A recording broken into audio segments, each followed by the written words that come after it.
স্বরচিত কবিতা মানবতার দেওয়াল।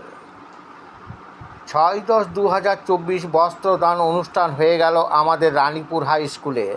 অন্যান্য বছরের নেই এই বছরও দুস্থদের নতুন বস্ত্র দিলেন তুলে। রানীপুর কলিয়ারি উচ্চ বিদ্যালয়ের কয়েকজন শিক্ষক দুস্থ মহিলাদের জন্য এই বস্ত্রদানের করেছেন আয়োজন। লালটু মুখার্জির সহযোগিতায় এই শিক্ষকেরা চাইছেন দুস্থদের পাশে থাকা প্রয়োজন।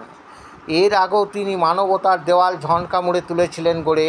প্রথমে সকলেই হাসাহাসি করে ওই দেওয়ালের লেখা পড়ে। মানুষ যে কত অসহায় আছে বুঝেছিল তারাও। এক সপ্তাহ পরে পুরাতন ব্যবহার করার উপযুক্ত কাপড় এনেছিল তারাও, যার যা ছিল ঘরে। এভাবে হয়তো মানবতার দেওয়াল সফলভাবে উঠেছিল সে সময় গড়ে।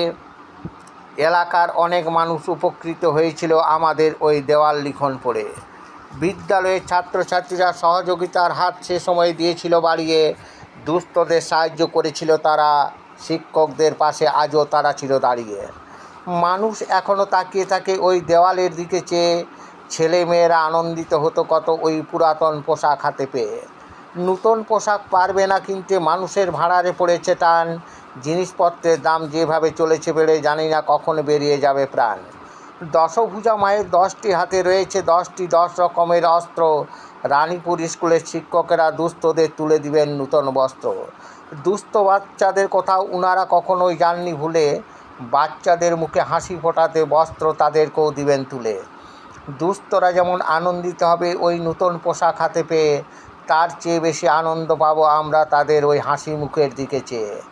দুর্গাপুর লায়ন্স ক্লাব ও বিএ ফ্রেন্ডস ক্লাব সাহায্যের হাত দিয়েছেন বাড়িয়ে।